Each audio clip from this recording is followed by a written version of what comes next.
네, 학문과 사고를 수강하는 수원대학교 학생 여러분, 학문과 사고 사회파트 경제 2차식 수업을 시작하도록 하겠습니다. 자, 지난 시간 저희는 경제학의 의미와 수요 공급의 법칙에 대해서 알아보았고요. 이번 시간에는 시장 경제, 그리고 시장 실패, 그리고 그 사례로 개인 규제에 대해서 알아보도록 하겠습니다. 자, 목차로는 시장 경제, 시장 실패, 개인 규제 순으로 학습을 해보겠습니다. 시장경제에 대해서 알아볼 텐데요. 시장경제 조건은 바로 인간은 유한한 존재다라는 가정으로 시작한다는 것입니다. 인간은 유한한 존재다라는 것이 무엇을 의미하느냐? 바로 인간은 부족하고 모자라기 때문에 어떻게 하면 발전할 수 있을지 또한 나은 결과를 얻을 수 있을지를 고민해야 한다는 것입니다. 인간이 살아가는 곳에서 이제 시장이라는 것이 형성이 되는데요. 시장의 기능은 상품이나 서비스가 돈과 교환이 되는 장소를 말합니다. 사실 정보기술이 발전하고 여러분들 세대에는 점차 실질적인 시장에 가지 않고 물리적 시장, 존재하지 않아도 가상의 시장, 즉 온라인 시장이 여러분들이 충분히 거래할 수 있는 영역이 많이 확대되고 있는데요. 바로 이커머스라고 할 수가 있겠죠. 추상적인 시장이나 실질적인 시장이나 상품이나 서비스가 돈과 교환된다라는 것은 동일하고요. 즉 교환은 서로 가진 것들을 주고받아서 나은 결과를 만드는 방법.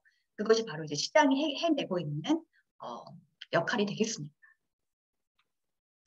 사진을 좀 두 개를 보시면 두 개가 대조되는 사진인데요. 오른쪽 사진은 전자상거래, 온라인 가상 공간의 시장을 보여주고 있고요. 여러분들 뭐 G마켓, 옥션, 쿠팡 많이 이용하지 않습니까? 좀 더 익숙한 모습일 수 있고요. 왼쪽의 시장은 기존의 전통 시장의 모습입니다. 이와 같이 기존의 시장의 모습에서 다른 시장의 모습으로 바뀌어가고 있는 것은 사실이지만 시장의 기능은 변하지 않고 있습니다. 시장의 구체적인 정의는 여러분들 교과서 71쪽에 나와 있으니까 좀 참고 바라고요. 시장은 자연스러운 경제적 원리를 따라서 가격에 대한 인간의 욕심, 효용, 경쟁이 교환 활동에 영향을 미치는 곳입니다.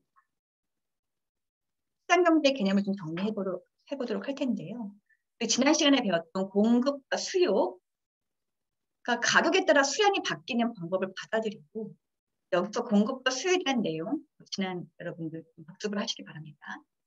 또한 교과서 68, 69쪽에도 나와 있으니까 참고하시고요. 이렇게 시장에서 자유롭게 교환해서 자원이 효율적이고 효과적으로 분배되는 경제 체계, 바로 이것이 시장 경제입니다.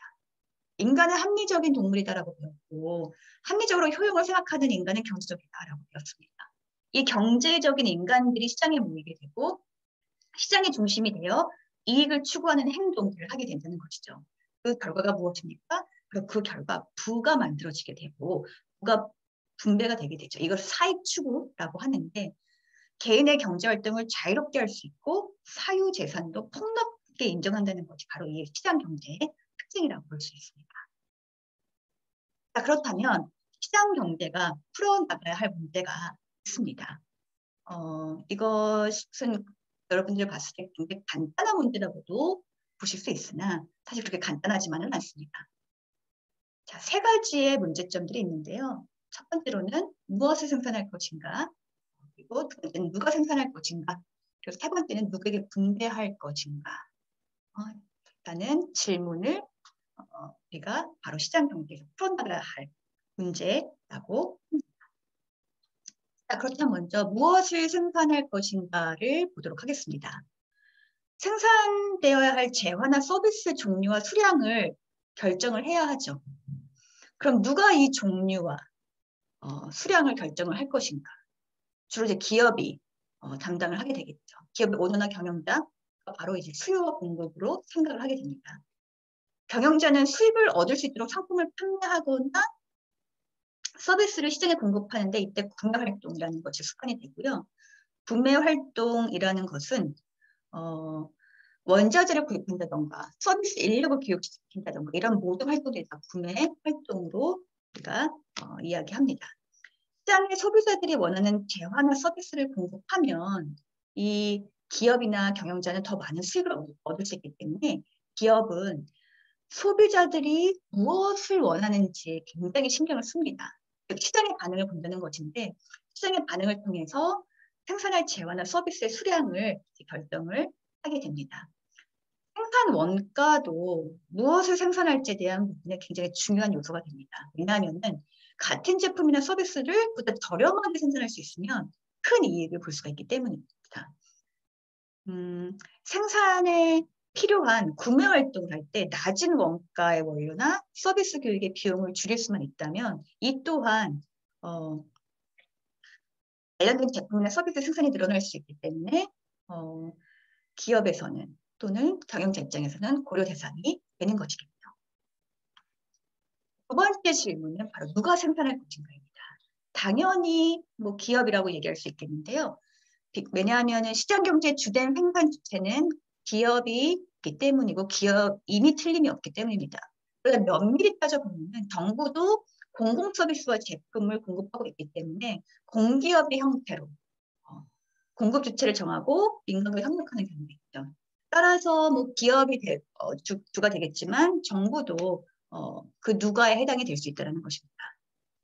사실 이 누가 생산할 것인가를 시장이 결정한다는 점이 이 시장 경제가 가지고 있는 가장 큰 매력이 될 수 있습니다. 그래서 시장에는 뭐 다수의 공급자가 존재하죠. 이들은 이제 같은 종류 또는 비슷한 종류의 물건이나 서비스를 시장에 공급하게 되는데 소비자가 결정권이 생기게 되고 그로 인해 기업 간은 경쟁을 피할 수 없게 되는 것이죠. 같은 비슷한 종류의 물건을 다른 기업들이 생산을 하게 돼도 소비자인 우리가 무엇을 선택하느냐에 따라서 한 기업은 이익을 낼 수 있고 그렇지 않은 기업은 이익을 낼 수 없기 때문입니다. 이렇게 경쟁이 심화가 되면요.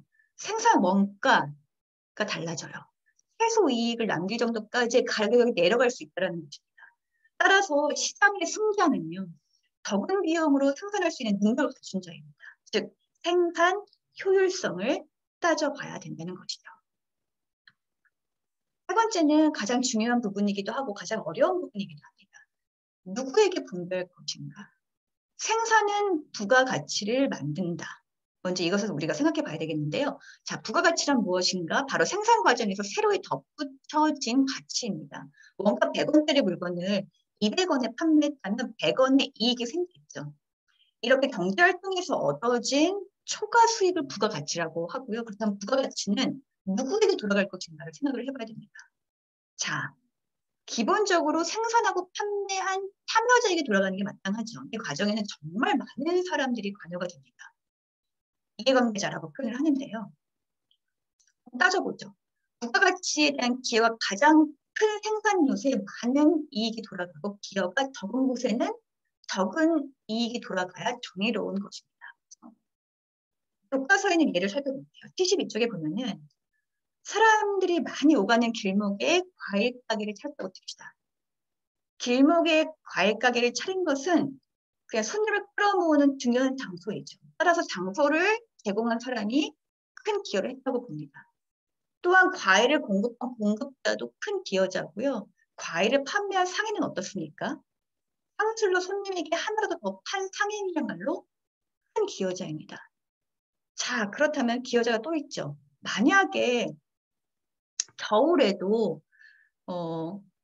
과일을 먹을 수 있도록 여름에만 나는 과일을 겨울에도 먹을 수 있도록 예를 들어 수박을 저장했다가 겨울에 판매한다면 과일을 보관하도록 애쓴 그 저장 창고를 갖고 있는 그 사람도 중요한 기여자가 될 수 있다는 것이죠. 즉, 이 부가가치가 만들어진 이 과정 속에서 이 분배를 누구에게 할 것인가는 바로 정의로움이 들어가야 합니다. 이 모든 기여자들이 사회적 합의를 통해서 정당하게 배분되는 과정을 거쳐야 된다는 것이죠. 자, 앞서 얘기했듯이 누구에게 분배할 것인가 굉장히 복잡, 미묘합니다. 정리하자면 분배의 문제는 생산 요소의 기여분을 결정하고 사회적 합의를 통해 정당하게 부가 배분되는 과정과 관련이 되어 있고요. 이 시장 경제는 생산 요소의 가격을 통해 기업은 결정 문제를 해결할 근거를 제공해야 합니다.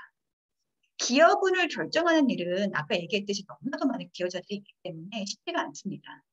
특히 생산 요소가 희소하다면 이를 시작할 가격도 올라가게 되죠. 예를 들어서 한 분야에 대해 공부를 많이 한 전문 지식 같은 연구자는 희소성이 있습니다. 소중하죠. 희소한 생산을 하는 요소에 해당이 되죠. 경력이 아주 뛰어나고 리더십이 훌륭한 기업의 오너도 희소한 생산 요소에 해당이 됩니다. 공대 여러분들 이 수업 많이 듣는 걸로 알고 있는데 졸업을 하고 예를 들어서 여러분들이 갖고 있는 그 탁월한 능력으로 로봇 핵심 프로그램을 설계하는 프로젝트를 맡게 되었다고 타봅시다. 높은 연봉을 받고 시장에 큰 기여했다고 평가받게 될 텐데 이 말은 정당한 시장에서 최종 산출물의 가치를 분별할 근거를 제공하는 셈이라는 것이죠. 만약 이런 만큼 여러분들이 기여한 만큼 임금을 받지 못한다면 그 사람은 아마 다른 조직으로 옮겨가게 될 것이고 시장에서 다른 거래를 통해서 본인이 원하는 만큼 임금을 정당하게 받게 된다는 것이죠. 즉, 이 누구에게 분배할 것인가는 바로 이 시장에서 결정이 된다는 것입니다.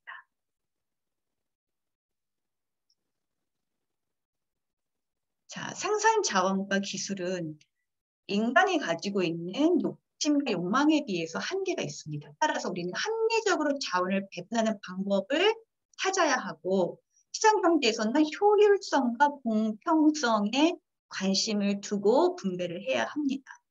효율성은 자원의 배분에 있어서 최소의 비용으로 최대 효율을 달성하는 정도이고요. 공평성은 부와 소득이 분배가 능력에 따라 자유롭고 공정하고 평등하게 이루어지는 정도를 말합니다.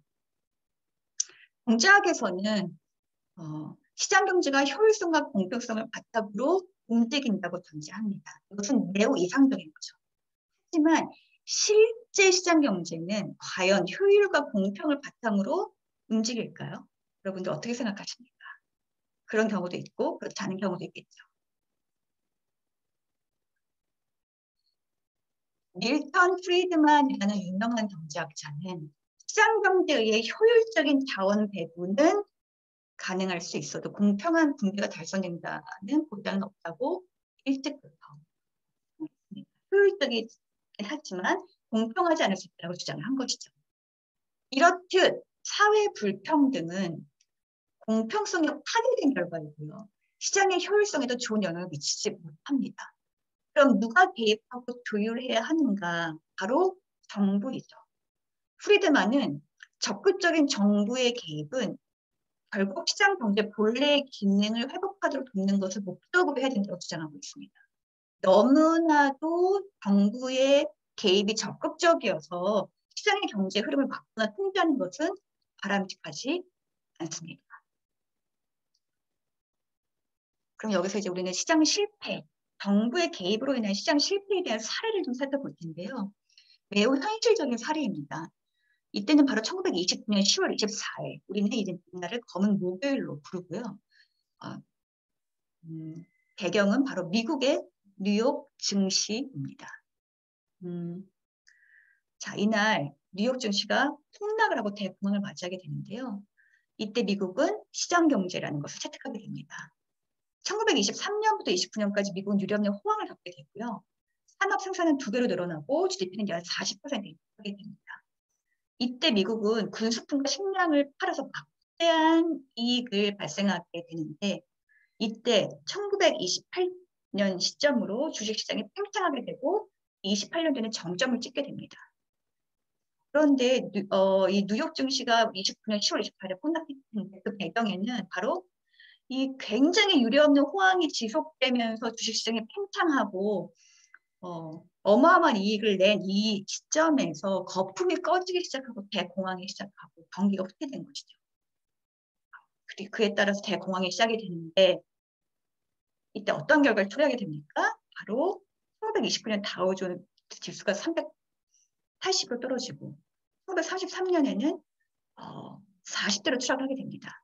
즉 380 정도에서 40대로 추락을 한다는 건 어마어마한 추락이죠. 10만 개의 기업이 파산하고 실업자 수가 1,300만에 이르게 됩니다.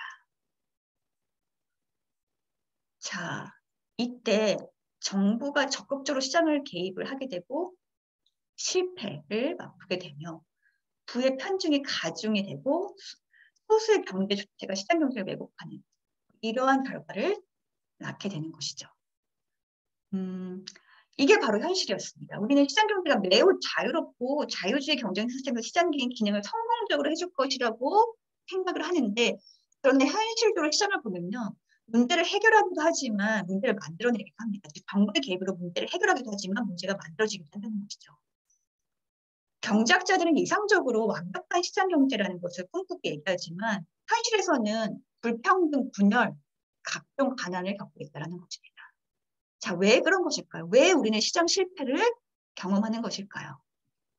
시장 실패의 원인은 바로 완벽한 경쟁 원리가 실현되기 어렵기 때문입니다. 그 이유는 외부적으로 나타날 수도 있고 시장 실패는 시장의 효율적인 자원을 가져다주지 못하기 때문에 생기는 것입니다. 그렇다면 왜 시장은 완벽하지 않은가라는 질문을 해야 합니다. 좀 전에 시장 실패의 원인은 완벽한 경쟁 원리가 실현되기 어려워서라고 했습니다. 불완전 경쟁은 원래 의도했던 시장의 각종 기능을 제대로 수행하지 못하게 만들어 결국 사람들이 미처 알아차리기 전에 잘못되기 마련입니다. 여기서 우리는 공공재라는 것에 대해서 지금 알아볼 필요가 있는데요. 자, 예를 들어서 공기, 그리고 초원, 그리고 지구에 있는 지하 자원, 뭐 이런 것들이 다 공공재에 속합니다. 그럼 공공재의 주인은 누구입니까? 바로 우리 모두의 것입니다. 인간 모두의 것이 바로 공공재입니다. 그런데 이 공공재를 사적 이익만을 추구하는 자유시장에 맡겨둔다면 과도한 욕심을 가진 사람들이 모두 달려들어가지고 무분별하게 사용하게 되고 결국에 고갈될 것입니다. 여기에는 너무나도 큰 위협이 발생하게 되는데요. 공공재에 있어서 배제성은 어떤 특정한 사람의 접근을 막을 수 있다는 뜻이고요. 경합성이라는 것은 한 사람의 몫이 늘어나면 다른 사람의 몫이 줄어든다는 것입니다. 자, 배제성이 작동하는 경우와 그렇지 않은 경우에 예를 들어 볼게요. 자, 영화를 보기 위해 돈을 내고 영화 티켓을 구입하는 경우가 여러분들 되게 있으죠. 자, 돈을 내지 않으면 영화를 볼 수가 없습니다. 배제 가능하다는 것입니다. 그러나 공원에서 공공재인 공기를 우리가 돈을 마시고 돈을 내고 마십니까? 그렇지 않죠.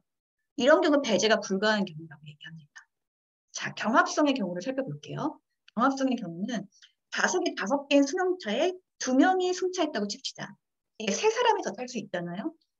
경합적인 소비가 발생할 것이다라고 얘기합니다. 계곡에 흐르는 물을 2사람에게 먹게 했으니 3사람분만 남았다라는 것은 말도 안 되죠. 즉, 물을 몇 사람에게 더 먹게 한다고 해서 내 몫이 줄어들진 않습니다.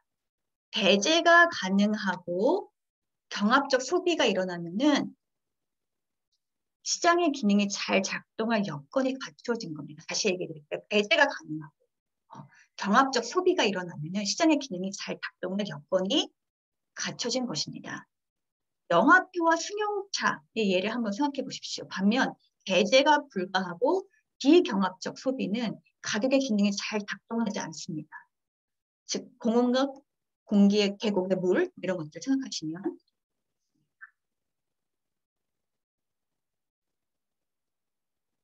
자, 시장 실패의 또 다른 주요 원인은 이제 외부 효과라고 아까 얘기했는데요. 외부 효과에 대해서도 알아볼 필요가 있습니다. 외부 효과란 어떤 사람의 행위가 관련 없는 제3자의 경제적 후사행에 도태시킨 영향을 미치는 것입니다. 긍정적 그리고 부정적 외부 효과가 있는데 긍정적 효과는 시장에 맡겼을 경우 그렇게 많이 공급되지 않습니다. 과소 발생을 합니다. 예를 들어 볼게요. 미래 발전을 위해 고등교육을 받는 사람들은 수혜를 받을 것입니다. 그러나 꼭 교육을 받는 사람만 수혜를 입는 게 아니라 사회 전체에 큰 이득을 주죠. 고등교육을 잘 받은 사람은 기업이 부담해야 될 교육 비용을 낮춰주고 긍정적이고 새로운 생각으로 경제에 활력을 몰아넣습니다. 또한 교양을 갖추고 정의를 추구하고 진정한 올바른 시민으로 거듭나죠. 이런 효과가 이제 긍정적인 외부 효과, 즉 고등교육을 잘 받은 사람들은 긍정적인 외부 효과를 창출낼 수 있더라고 얘기합니다. 또는 그냥 외부 경제라고도 말합니다. 하지만 부정적인 효과도 존재합니다. 외부 불경제라고 하는데요. 이것은 바로 과잉으로 발생하게 됩니다. 예를 들어서 피구세에 대한 설명을 해드릴게요. 영국의 피구세라는 경제학자는요. 사회적 비용에 대한 대출 부과금을 시행하자고 주장했습니다. 예를 들어 환경오염을 증가시킬 수 있는 우려가 있는 종류 자동차 운전자에게 정부가 세금을 많이 부과하자는 것이에요. 저도 운전을 하지만 환경을 파괴하기 위해서 운전을 하진 않거든요. 이동의 편리성을 위해서 운전을 하는 것이죠. 그러나 운전을 하면 자동차는 대기 오염을 일으키고 공기가 나빠져서 건강을 해칠 수 있으니 궁극적으로 운전자 자신에게도 불이익이 옵니다. 건강을 해칠 수 있으니까요. 자, 그래서 사회적으로 대출 부과금을 시행하지 않고 그냥 시장 경제에만 맡겨둔다면, 자유롭게 흘러가는 시장 경제에만 맡겨둔다면 소비자는 조심하지 않게 될 것이에요. 환경을 더 오염시키는 저렴한 연료, 비용을 따지게 되니까 저렴한 연료를 택할 것이고, 공급자 또한 환경을 고려하지 않은 채 대기가스 배출에 대한 저감시설 설치를 하지 않고 무분별하게 판매를 하게 될 것이죠. 이런 것들이 바로 과잉 발생, 부정적 외부 효과의 적절한 예라고 할 수가 있겠습니다. 시장이 불완전 경쟁에 있다는 근거는 독점과 과점에서도 찾아볼 수가 있습니다. 독점은 시장에서 어떤 상품을 공급하는 기업이 단 하나일 경우 독점 시장이라고 하고, 해당 기업은 독점 기업이라고 합니다. 독점 기업은 비슷한 대체제가 없는 상품을 경쟁자가 전혀 없이 공급할 수가 없습니다. 그렇기 때문에 시장에 공급된 상품의 수량을 조정해서 가격을 결정할 수 있는 큰 파워를 가지고 있죠. 1970년대 명동이나 종로 같은 곳에 양담배 단속은 굉장히 흔한 풍경이었다고 합니다. 1980년대 중반까지만 해도 이 정부의 암행단속반이라는 것이 있었는데요. 공공금융기관이나 사무실이나 대학 교수 연구실까지 침입해서 서랍을 뒤져서 양담배가 있나 없나 확인하는 것은 흔한 일이었다고 합니다. 자, 우리나라는 1987년도까지만 해도 외국 담배의 수입을 전면 금지했었어요. 그리고 정부는 담배의 제조 및 판매를 1987년도 4월 1일까지 독점했었어요. 따라서 개인이 담배를 제조하거나 판매하면 국가에서 처벌을 받게 됐죠. 이것이 바로 이제 독점의 바로 좋은 예입니다. 모든 것을 다 조정할 수 있다는 것이죠. 자, 과점의 같은 경우는요, 소수의 거대 기업이 시장의 대부분을 지배하고 있는 형태이고요. 이 원인은 공공기업의 경우 정부의 정책에 의해서 형성이 되고요. 시장경제의 경우는 몇 개 기업만 남고 나머지 기업들은 다 경쟁에서 탈락된 경우 이런 과점이 형성이 됩니다. 또한 다수의 생산자가 담합했을 경우에도 이런 과점의 현상이 나타나기도 합니다.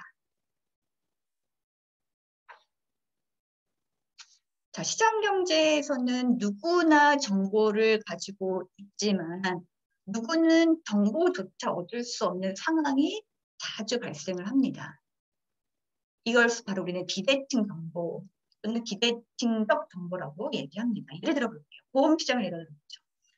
내가 건강보험에 가입을 하려고 할게요. 나는 내 병력에 대해서 아주 잘 알고 있어요. 내가 겪었던 병이니까요. 하지만 내 보험에서는, 내가 가입하려고 하는 보험에서는 내 병력에 대해서 모릅니다. 내가 얘기하기 전까지. 이 상황을 바로 비대칭 정보가 존재한다고 얘기합니다. 그냥 내가 보험에 싸게 가입하기 위해서 내 병력에 대해서 거짓말을 하고 보험에 가입한다고 칩시다. 이러한 상황에서 만약에 내 질병이 다시 발병을 하고 보험회사가 치료 비용을 지불하게 된다면 나는 여전히 내 건강에 대해서 크게 노력을 하지 않을 거예요. 왜냐하면 나는 거짓말을 했고 내가 똑같은 병이 발생하더라도 보험회사는 모르고 있기 때문에 또다시 돈을 지급하겠죠. 아프면 병원 가서 치료받고 보험회사가 그 돈을 내줄 것이기 때문이에요. 근데 만약에 내가 정의롭게 내 병력에 대해서 잘 설명을 하고 정보를 공유하고 보험에 가입했다면 비대칭 정보, 비대칭 정보 정도는 존재하지 않을 것이며 보험회사도 그런 노력을, 추가적인 노력을 하지 않아도 될 것이죠. 여기에서 이제 도덕적 해이라는 말이 나오는데요. 정보를 투명하게 공개하고 성실하게 계약을 해야지만 어느 누구도 비대칭 정보를 불이익을 얻게 되지 않을 것이다라는 것입니다.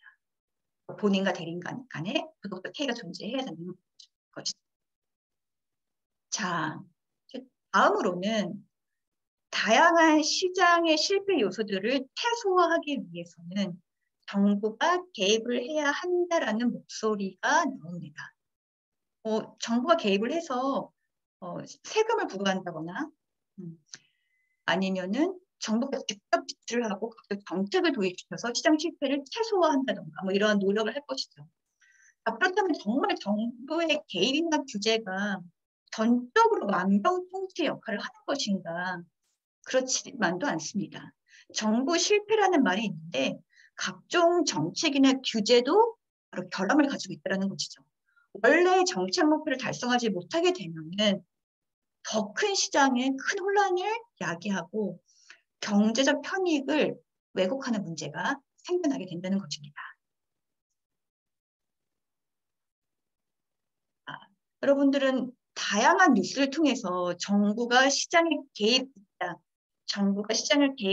따라 얻어진 결과가 실패이다, 성공이다라는 결과를 굉장히 자주 접하게 됩니다. 자, 자유방위명 또는 적극적 정책 개입, 어느 쪽에 맞는 것인가, 어느 누구도 예측할 수 없죠. 시장 경제가 인간의 행복에 기여하지 못한다면 인위적인 개입을 바로잡을 수 있을까? 누군가에게는 불공정하고 누군가를 어렵게 만든다는 사실이 인정될 때 이 인위적인 정부의 시장 개입은 정당화될 수 있는가? 이것은 바로 정부의 실패로 이어질 수 있다는 것이기 때문에 매우 예민하고 조심스럽다는 것입니다. 시장 실패의 원인은 아까 우리가 살펴보았고요. 자, 마지막으로 과연 정부의 규제 또는 개입이 합리적인가 그렇지 않은가? 왜냐하면 정부의 개입을 통해서, 정부의 규제를 통해서 시장이 성공될 수도 있고 실패될 수도 있기 때문이죠. 이걸 우리가 하나의 사례, 개인 규제로 한번 이야기해 보도록 하겠습니다.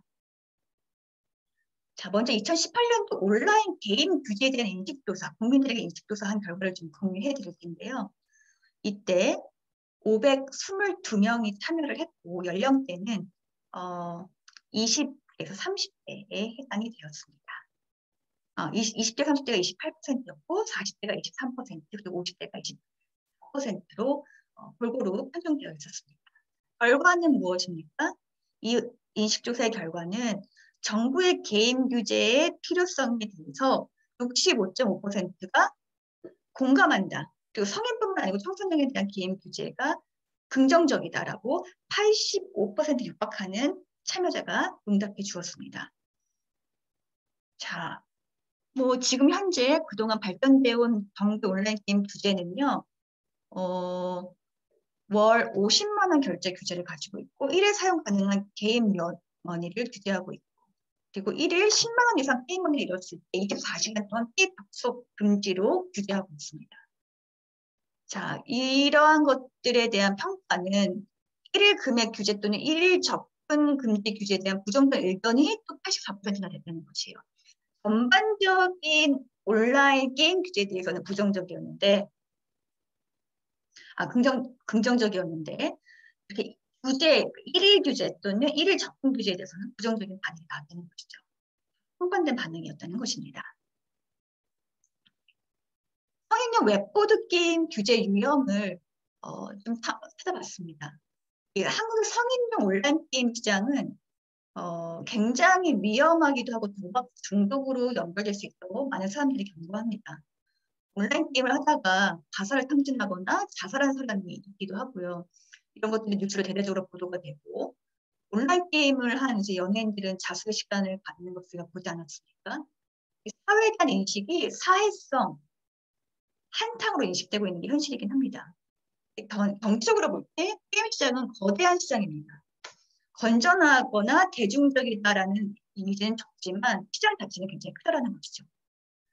따라서 이제 정부가 많은 개입과 규제를 하고 있는데 이 규제에 대한 시민들의 반응은 아까 보여드렸듯이 부정적이기도 하고 긍정적이기도 했습니다.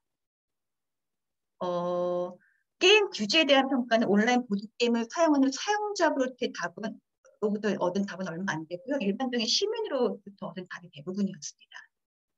즉, 응답자가 규제가 과하다고 생각했다는 결과가 이제 좀 보여지기도 하는 것이죠. 이 표는 웹보드 게임 규제 완화 아닙니다. 규제가 2014년도, 16년도, 18년도, 20년도 2년마다 좀 계속 변화하게 되었는데요. 2020년도 현재 모바일 구매 한도는 50만 원, 즉 2016년도에 완화된 것을 그대로 유지하고 있고요. 1일 베팅 한도도 마찬가지입니다.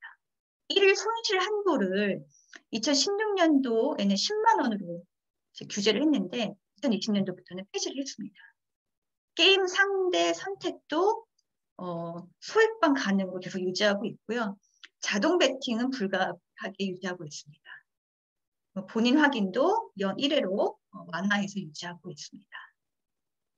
이렇게 규제안이 2020년도에 완화된 것 그리고 유지되고 있는 것이 최종이고요.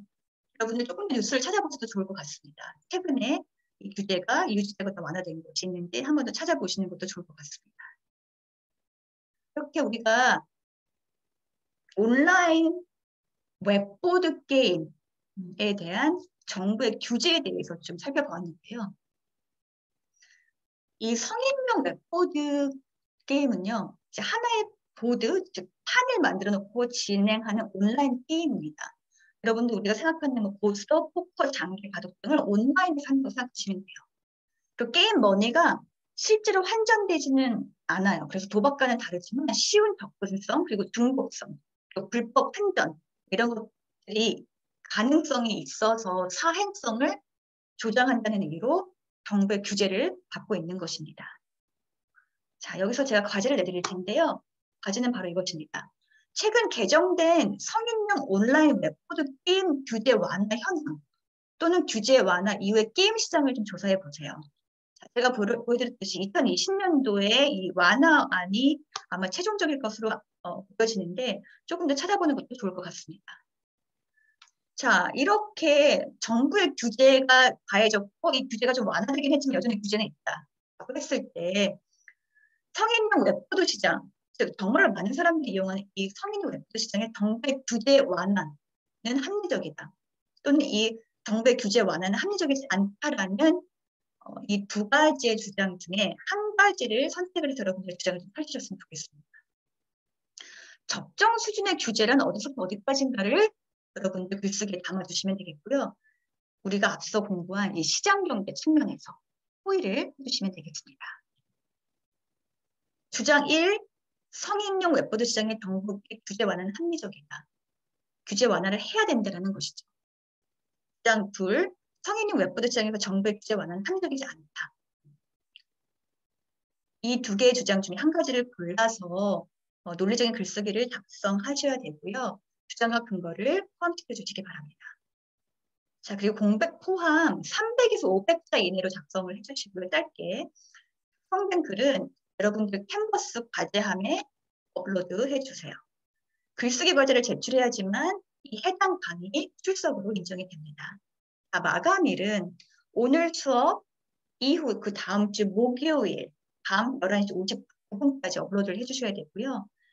그 이후에 제출할 경우 시간당 감점이 들어갑니다. 자, 여기까지 해서 1차시, 2차시 수업으로 경제에 대해서 알아보았고요. 저희는 경제 수요의 법칙, 공급의 법칙, 그리고 이 수요와 공급이 만나는 시장 균형, 희소성, 기회비용, 효용 이런 것들도 알아보았습니다. 시장 경제, 시장 실패 알아보았고요. 성인용 웹보드 게임 규제에 대한 부분도 함께 살펴보았습니다. 자, 여기까지 여러분들 강의 들어주시느라고 수고 많으셨습니다. 감사합니다.